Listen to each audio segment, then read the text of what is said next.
retired air traffic controller. I spent my career working at an approach control in the Washington, D.C. area. Together, we're going to go through these aviation English courses. We have 9 modules to go through. We will use a lot of videos and look at some incidents that didn't work out so well.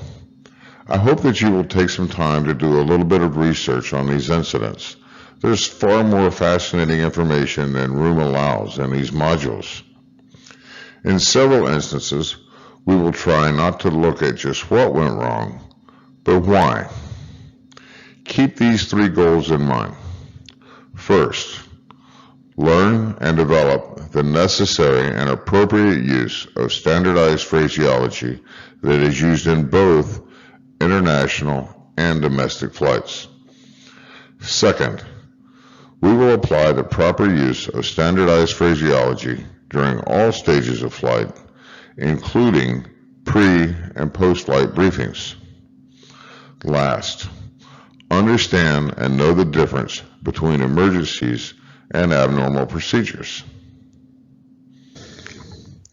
In Module 1, we're going to look at some miscommunication in English, ICAO language proficiency requirements, aeronautical English requirements, letter and number pronunciation, some of the differences in ICAO and FAA phraseology, and an introduction to the online learning platform.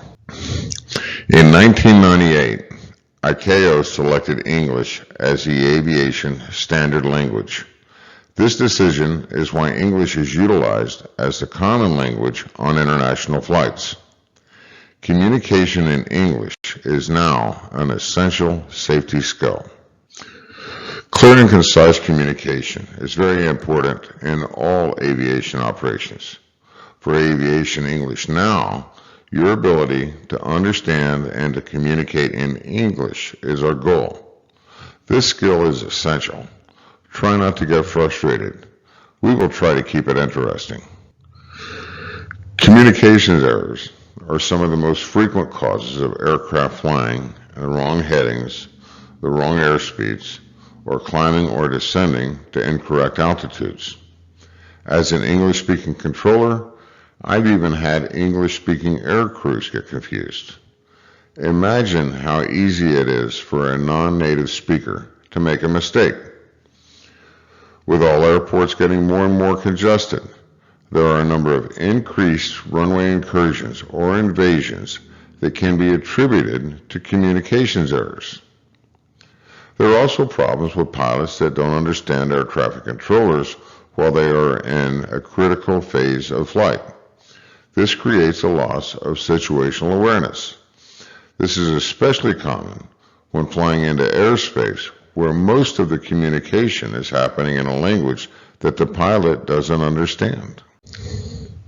As pilots and controllers, we must understand that using standardized English phraseology is always our best option. Before deciding to use plain language communications instead of standardized English phraseology, I'd like for you to think about a few things. First, the use of plain language is not intended to be a substitute for not knowing the correct standardized phraseology. And second, when English is not our native language, the phrase that you use may not be accurate, and that can worsen the situation. In the next few minutes, we will see some incidents where poor communication was a factor. In none of these incidents was standardized English being used. Remember, we can be great pilots or great at moving airplanes around, but if we can't communicate clearly when it is the most important, we are unnecessarily putting lives in danger. We all take great pride in our professions. In careers where we all take great pride in our professionalism, we all know that first impressions matter.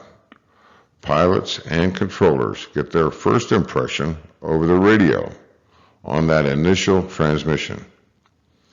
On many occasions, I've taken a handoff and been warned by the transferring controller, watch out or be careful, simply because of communications issues. There are always going to be communications issues. We all know that. The purpose of this course is to reduce those issues. None of us wants to be that pilot or that controller.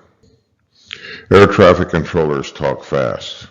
Admittedly, often too fast. If you aren't 100% certain of what you are supposed to do, ask for clarification. If you need to, don't hesitate to ask air traffic control to slow down. YouTube is full of videos about pilot and controller miscommunications. Some of them are quite funny, but keep in mind just how dangerous some of these situations could have been. By operating an aircraft in international airspace, you are saying that you understand English at least to an ICAO Level 4 standard. If you had an easy or sympathetic examiner, you may have been grateful when you took that English test.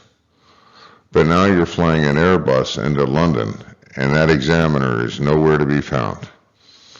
Now is hopefully not the time that you realize that your English skills need improvement.